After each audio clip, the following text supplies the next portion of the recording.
Katika moyo wa Afrika Mashariki kuna taifa linaloandika sura mpya ya maendeleo, taifa lenye amani, utulivu wa kisiasa na miundombinu ya kisasa inayounganisha masoko ya Afrika na dunia. Hii ni Tanzania, nchi yenye rasilimali tele, kuanzia madini na nishati hadi ardhi yenye rutuba kwa kilimo na sekta za viwanda zinazokuwa kwa kasi, pamoja na utalii wa kipekee unaovutia dunia nzima. Tanzania inaendelea kufungua milango mipya ya fursa za biashara na uwekezaji.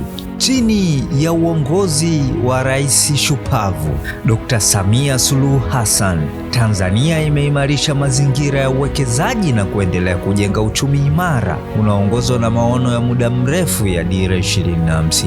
Hii si nchi ya rasilimali tu, bali ni taifa lenye maono, ubunifu, mustakabali mkubwa na mazingira salama kwa uwekezaji. Karibu katika kipindi maalum cha Wekeza Tanzania, kinacholetwa kwako na Ofisi ya Rais, Mipango na Uwekezaji.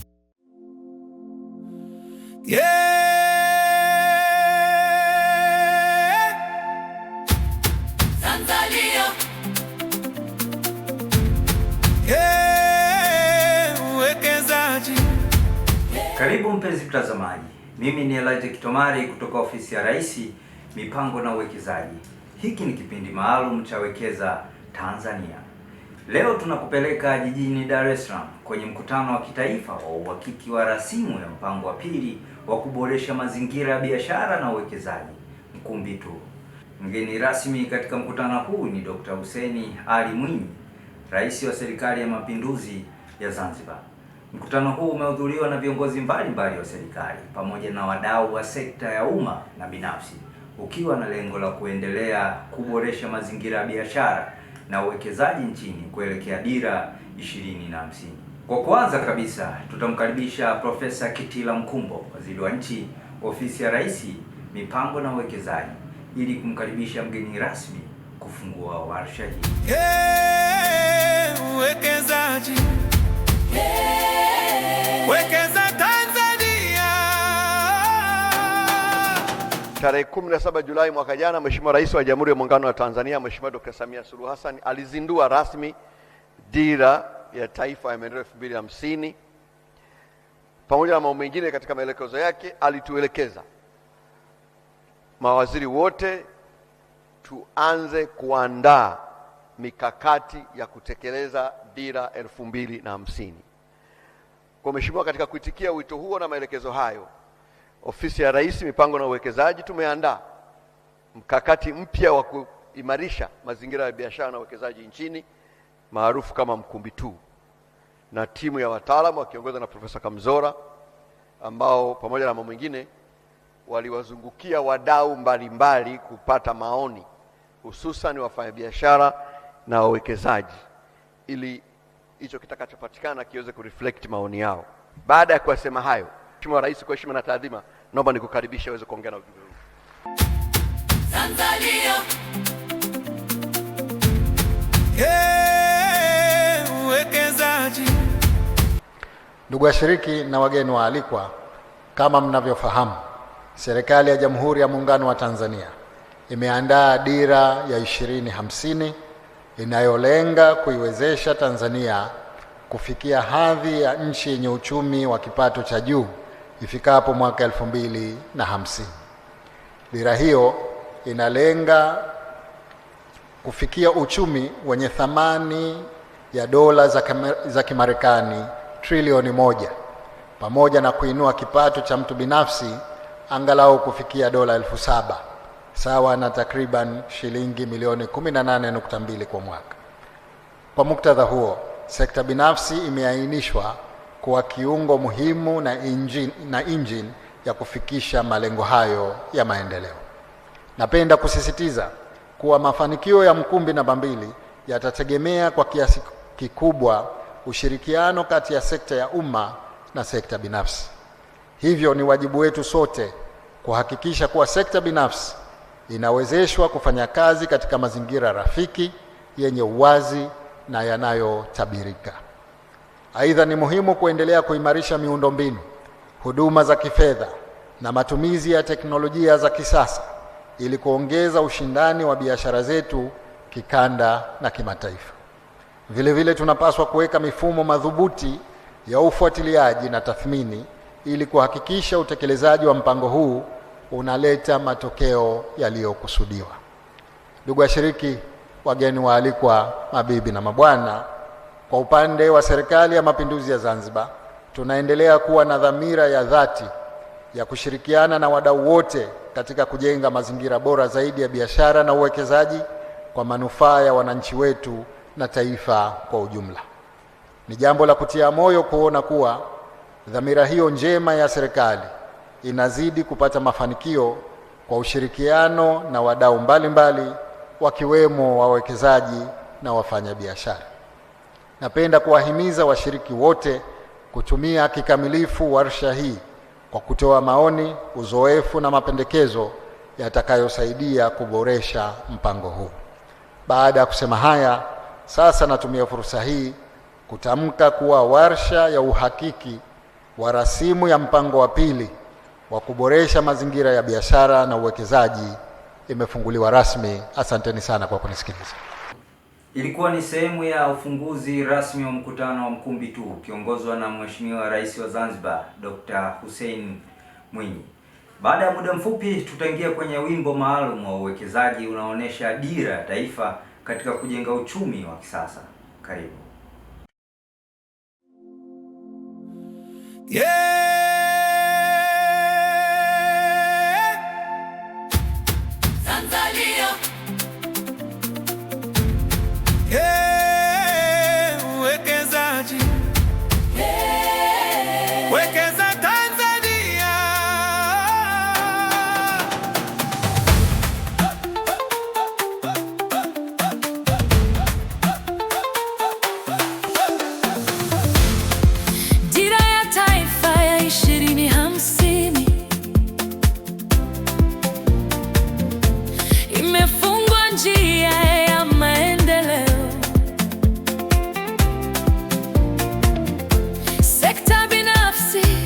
Ikipewa nafasi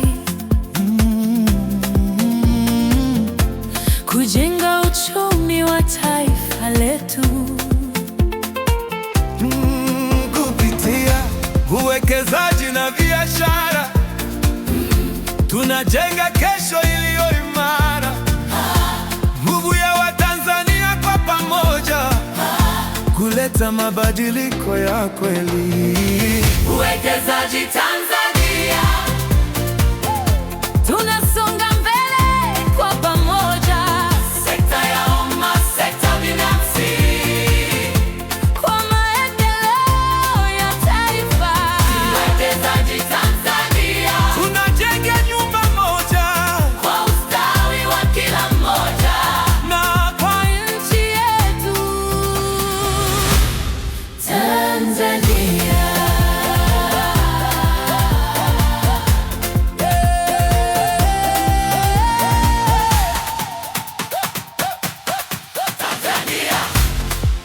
Uwekezaji Tanzania ni msingi wa uchumi wa kati ngazi ya juu, kwa ushirikiano wa sekta zote tunaipeleka Tanzania mbele. sekta ya umma, sekta binafsi, kwa pamoja tunasonga mbele, tukijenga taifa lenye matumaini kwa kizazi cha leo na kesho.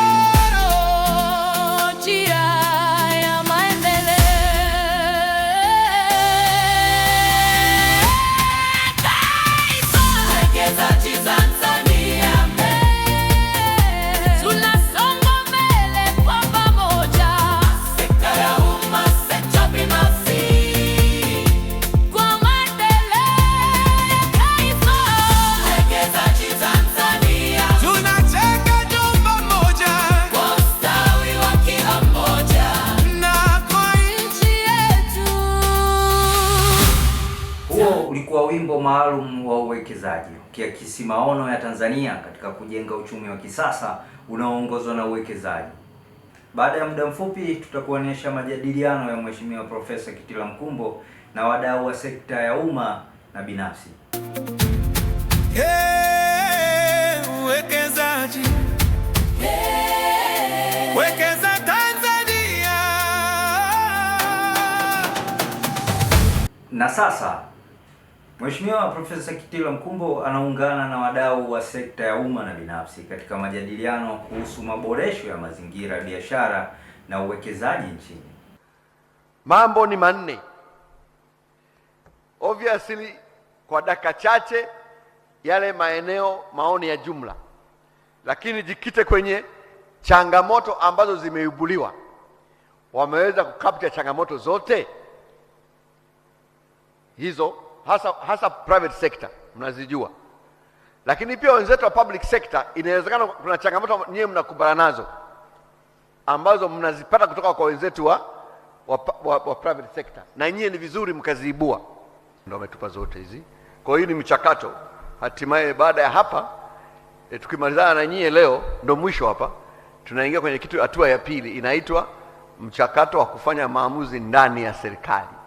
Hata kufanya maamuzi ndani ya serikali, hii ripoti ya Profesa Kamzora, ripoti ya Ombeni Sifue ni nyenzo za kutufaidia kufanya nini? Maamuzi. Na maamuzi gani? Ya kiutawala. Rais anaagiza, sheria inatungwa na bunge, hatimaye tunakuwa na kitu kimoja. Kuna mambo mengi yatatokea. Lengo ni kwamba tunapata tarehe 1 mwezi wa 7 ambao ndio tarehe ya kwanza kutekeleza dira, tuwe na implementation strategies in place. Kwa hiyo tunaomba katika hizi sheria zinazofanywa au mabadiliko haya, zile gharama za mtu anazolipa kama fee kwa ajili ya uchukuaji wa takataka kwenye viwanda ziangaliwe. Unakuta viwanda vingine vinafanya effort za kutengeneza ajira nyingine na kufanya business iendelee, lakini anatoa takataka zake kama raw material, lakini bado analazimishwa kulipa gharama kwa manispaa. Swali langu linaenda kwa TRA. Wana mpango gani kuhusu watu wanaofanya biashara mitandaoni? Tunaona wanafanya biashara kubwa sana, lakini hatujaona kama wanalipa kodi. Wale ni wengi sana. Mheshimiwa Waziri, mimi langu ni dogo tu kuhusu kufungiwa maduka kwa wafanyabiashara, na wakati ambapo viongozi wa kitaifa wameshasema maduka yasifungwe. Sasa ile jambo limekuwa kama mtihani, especially kwa halmashauri. TRA sasa hivi hawafanyi hivyo. Katika nchi utawala wa sheria ndio everything. Tutaweka ni kuboresha sheria ili ifike mahala mtu ambaye anafunga biashara hana mamlaka na bila sababu achukuliwe hatua za kisheria, kwa sababu ikishindikana busara na hekima, kinachotakiwa kuzingatiwa hapo sasa ni sheria. Kamilishe tuje na sheria ya National Trade Act ambayo italinda lakini at the same time kuvutia uwekezaji kutoka nje. Haya mambo tukitengeneza tutaaminika na hatimaye wawekezaji wengi watakuja nchini na biashara ndani itasimama vizuri. Mimi natoka National Housing, nikitaka kuajiri engineer, mchakato wa kumpata engineer ni mrefu sana. Wakati mwenzangu ambaye yuko kwenye public, kwenye private, mchakato wake ni mfupi sana. Tunaweza wote tunataka kubidi tenda fulani, lakini mimi nikashindwa kumit vigezo kwa sababu nimechelewa kupata engineer ambaye alikuwa na qualify kuweza kupata ile tenda. If it is my family company, me and my wife and my children, very different. Maana kama kuna ajira, namchukua mtoto mjomba wangu namweka hapa. Being a public entity is different. Kwa sababu public entity maana yake inamilikiwa na Watanzania. Lazima mchakato wake utoe nafasi kwa kila Mtanzania kupata fursa. Unakuta watu wengi wanakwepa kulipa kodi, na kila siku unakuta manispaa na halmashauri inazungumza, TRA inazungumza, wizara inazungumza. Hebu kuwepo na mikakati ya msingi sasa hivi tukajaribu kufanya specialization, kwamba ukiwa kama Guangzhou China, biashara yote ya furniture inakuwa iko sehemu fulani, unapata idadi ya watu wote ambao wanafanya ile biashara, lakini unajua thamani ya pesa ambayo watu wanalipa. Ukiingia kwenye mitandao, mabiashara mengi yanayofanyika kwenye mitandao sasa hivi, matangazo yote ni wazungu, Wahindi, wanani, lakini ukipiga simu tu unataka product fulani, unaambia imeshafika mjini. Tunajiuliza hata local content ya matangazo ya biashara zetu tunazofanya bado zinatangazwa na watu wa nje. Natamani tuwe na model can't we have a smart city ambao watu wanafanya biashara vizuri? Yani smart, ukienda unapata product ambayo ni very genuine. Tunaweza kuanzia na Dar es Salaam, tunaweza kuanzia na mikoa wote. Na tusiruhusu kila mahali kufanywa biashara. Sasa hivi ukitembea huko Posta, huyu auza nyanya, huyu auza nguo, nini? Nchi gani? Kila mahali unafungua soko. Haiwezekani. The private sector is the primary engine of growth. Ndivyo ndio anavyosema. Government as an enabler, na ikaongeza not a competitor.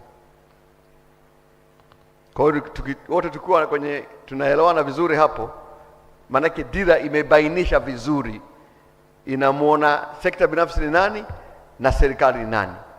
Serikali imetambulishwa kama mwezeshaji. Hayo ni baadhi ya majadiliano muhimu yanayoendelea katika kuboresha mazingira ya biashara na uwekezaji nchini. Baadaye tutaingia kwenye kipengele chetu maalum, kubadili fikra, mindset change. Uwekezaji. Wekeza Tanzania. Maendeleo ya taifa hayaanzi na mitaji pekee, yanaanza na fikra. Katika sehemu hii ya kubadili fikra, tunakuletea hadithi fupi inayoonyesha namna mabadiliko ya mtazamo yanavyoweza kufungua milango ya maendeleo kwenye nchi yoyote.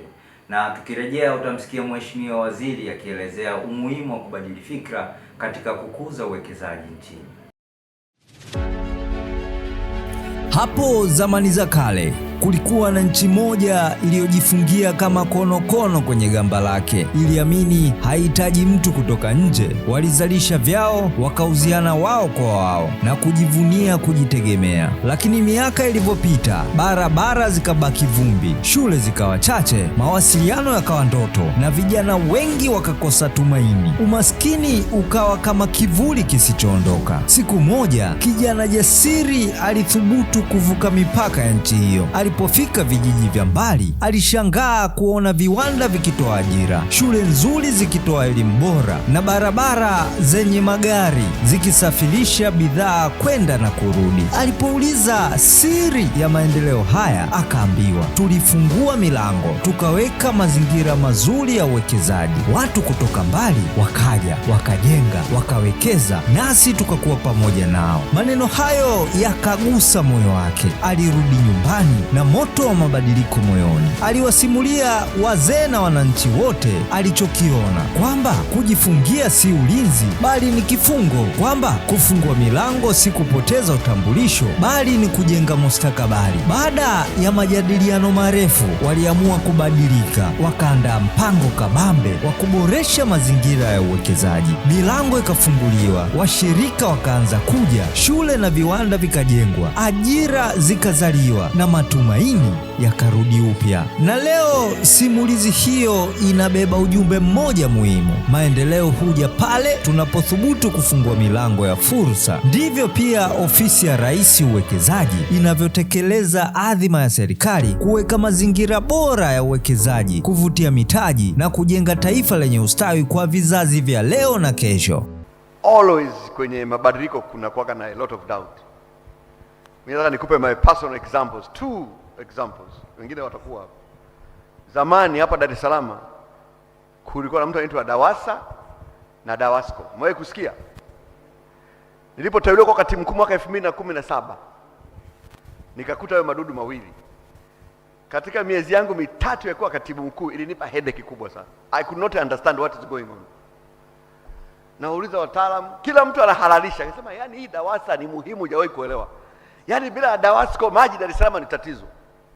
Nikaongea na waziri wangu, we made a decision to merge Dawasa na Dawasco kuwa one entity. Ilikuwa ni mapambano makali. Dawasco walikuwa wanakaa, Dawasa walikuwa kule Mwananyamala, Dawasco walikuwa wanakaa huko wapi sijui, Gerezani. Tukapambana, yani ilikuwa ni mgogoro mzito, lakini bahati nzuri waziri na katibu mkuu tulikuwa tumeshaamua na Mheshimiwa Rais akabariki. We merged Dawasa na Dawasco. Kuna kitu kilitokea. Wananchi wanajua hata kama ukiona Dawasco hapa, things are moving, smoothly, lakini walivyokuwa wanahalalisha wataalamu wakasema huyu naye katoka wapi? Katoka zake chuo kikuu kwa mambo ya elimu na injinia maji wapi na wapi. Nikasema nitafanya alafu tuone. Tukafanya, tukawaunganisha, it became a bigger entity, much more efficient. Baadaye wakawa wanafurahia. Kwani TISEZA zenyewe si mnaijua? Do you miss TIC out EPZA? Kuna kitu kimepungua. Sasa hivi for the first time hiyo EPZA miaka 20 imejenga Benjamin Mkapa moja ipo pale Mabibo. Full stop. 20 years. TISEZA ambayo tumeanzisha juzi already in a number of industrial parks within 3 months. Huo ni mtazamo wa serikali kuhusu umuhimu wa kubadili fikra kama msingi wa maendeleo ya uwekezaji. Baadaye tutaangazia hali ya uwekezaji nchini na fursa zilizopo katika sekta mbalimbali za uchumi. Uwekezaji.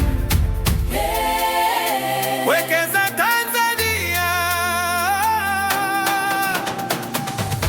Sasa tuangalie hali ya uwekezaji nchini Tanzania pamoja na fursa mbalimbali zilizopo. Fikiria soko lenye mamia ya mamilioni ya wateja, soko linalokuwa kwa kasi, lenye nguvu kazi changa na mahitaji yanayoongezeka kila siku. Katikati ya soko hilo kubwa ndipo ilipo Tanzania. Kwa idadi ya watu inayozidi milioni 60 na ukuaji thabiti wa uchumi, Tanzania yenyewe tayari ni soko kubwa la bidhaa na huduma. Mahitaji ya chakula, viwanda, teknolojia, huduma za kifedha, nishati, usafirishaji na makazi yanaendelea kuongezeka kadri uchumi na idadi ya watu vinavyokuwa. Lakini fursa ya soko la Tanzania haimalizii ndani ya mipaka yake. Tanzania ni mwanachama wa Jumuiya ya Afrika Mashariki, EAC, mojawapo ya kanda zinazokuwa kwa kasi zaidi barani Afrika. Kupitia ushirikiano wa kikanda unaojumuisha Tanzania, Kenya, Uganda, Rwanda, Burundi, Jamhuri ya Kidemokrasia ya Kongo na Sudani Kusini, wawekezaji wanapata fursa ya kufikia soko lenye zaidi ya watu milioni 300. Hili ni soko lenye ongezeko kubwa la watu mijini, ukuaji wa tabaka la kati na mahitaji makubwa ya bidhaa na huduma katika sekta mbalimbali. Lakini Tanzania pia ni sehemu ya Jumuiya ya Maendeleo Kusini mwa Afrika, SADC, inayojumuisha zaidi ya nchi 16 na jumla ya watu zaidi ya milioni 350. Kupitia ushiriki wake katika jumuiya hizi mbili kubwa za kikanda, Tanzania inakuwa kiungo muhimu kinachounganisha masoko ya Afrika Mashariki na Kusini mwa Afrika. Kwa pamoja, East Africa na SADC zinawakilisha soko la zaidi ya watu milioni 670. Hii ina maana kwamba uwekezaji unaofanyika Tanzania unaweza kufikia mamia mamilioni ya wateja katika ukanda mpana wa Afrika. Zaidi ya hayo, nafasi ya kijiografia ya Tanzania inaifanya kuwa lango muhimu la biashara kwa nchi nyingi za bara ambazo hazina bandari. Kupitia bandari za Bahari ya Hindi na miundombinu ya reli na barabara inayoendelea kuboreshwa, Tanzania inaunganisha biashara na usafirishaji wa bidhaa kwenda nchi kama Zambia, Malawi, Rwanda, Burundi na Jamhuri ya Kidemokrasia ya Kongo. Hivyo basi, kuwekeza Tanzania kuna maanisha zaidi ya kuwekeza katika taifa moja. Kuna maanisha kuingia katika mfumo mpana wa biashara unaounganisha masoko ya kikanda yenye mamia ya mamilioni ya wateja. Na kadri Tanzania inavyoendelea kuboresha mazingira ya biashara, miundombinu na sera za uwekezaji, nafasi yake kama kitovu cha biashara na uwekezaji barani Afrika inaendelea kuimarika.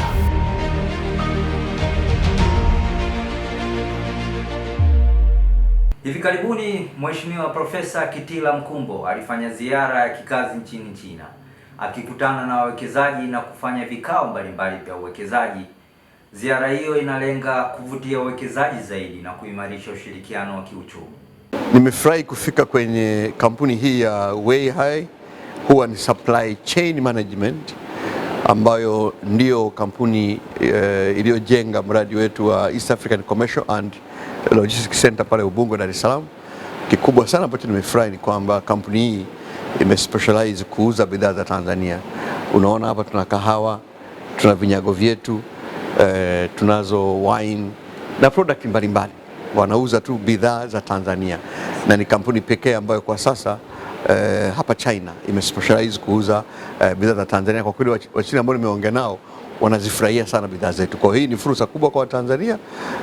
Kuanzia mwezi Mei mwaka huu serikali ya China kupitia rais wao Xi Jinping imeamua kuondoa ushuru wa bidhaa ambazo zinaingia China kutoka nchi zote za Afrika. Kwa hiyo tuitumie fursa hii, lakini ni fursa pia kushirikiana na kampuni hii na kampuni zingine ambazo zipo hapa China ambazo zinauza bidhaa za Tanzania kwa ajili ya kuongeza mauzo yetu katika nchi hii. Na kwa kweli katika mazungumzo yangu na uongozi wa serikali, mamea ambao nimekutana na mamea wa miji mikubwa miwili ya Weihai na hapa Weihai Wendeng wanaita wenyewe, wote wameahidi kutoa ushirikiano mkubwa sana katika kuimarisha ushirikiano wa kibiashara na uwekezaji kati ya Tanzania na China ili kuongeza kiwango cha biashara katika nchi zetu, hususan katika mazao yetu ya kilimo yaliyochakatwa, kwa sababu kwa sasa tunataka kuuza bidhaa ambazo zimeongeza thamani ndani ya nchi yetu. Kwa hiyo imekuwa ni jambo jema. Nimemalizia ziara yangu kwa kutembelea eneo hili muhimu sana. Ni fursa nzuri kwa sababu juzi tumezindua kituo cha kusindika mazao pale Mabibo Ubungo kwenye kituo chetu cha Tiseza. Nadhani ni fursa muhimu sasa kwa vijana wetu ambao wanamaliza vyuo na taasisi mbalimbali za elimu wajiingize katika shughuli za kusindika mazao na hatimaye kuweza kuuza katika taifa kubwa hili la China ambalo soko ni kubwa, hatuwezi kulimaliza. Ni soko kubwa mno la watu zaidi ya bilioni 1. Wote hawa wengi wao wanazidi kuongezeka middle class. Kwa hiyo ni soko ambalo kwa kweli tukitumia vizuri hatuhitaji kutafuta nchi nyingine, tunamaliza hapa. Kwa hiyo vijana, hii ni fursa kubwa. Niwakaribisha sana washirikiana na Tiseza na taasisi hii ya East Africa Commercial Logistics Center waweze kuuza mazao yao na bidhaa zao hapa nchini China. Hatua hizi zinaonyesha jitihada za serikali katika kuifungua Tanzania zaidi kwa wawekezaji wa kimataifa. Baadaye tutaangazia jukwaa la mawasiliano Bonga na Kitila. Tanzania. Uwekezaji. Katika kuimarisha ushirikishwaji wa wananchi, limeanzishwa jukwaa la mawasiliano Bonga na Kitila. Jukwaa hili linaunganisha wananchi moja kwa moja na serikali, likiwawezesha kuuliza maswali, kutoa maoni na kupata elimu kuhusu uwekezaji nchini Tanzania. Tanzania. Uwekezaji. Mpenzi mtazamaji, huu ulikuwa mfululizo wa mada zetu katika kipindi hiki maalum cha Wekeza Tanzania kutoka Ofisi ya Rais, Mipango na Uwekezaji. Tanzania inaendelea kujenga mazingira bora ya uwekezaji kwa ushirikiano wa sekta ya umma na sekta binafsi, ikiweka msingi imara wa kufikia dira 2050. Mimi ni Elijah Kitomari kutoka Ofisi ya Rais, Mipango na Uwekezaji. Asante kwa kutazama. Karibu tena. Hiki ni kipindi maalum cha Wekeza Tanzania. Kipindi maalum cha Wekeza Tanzania kinacholetwa kwako na Ofisi ya Rais, Mipango na Uwekezaji.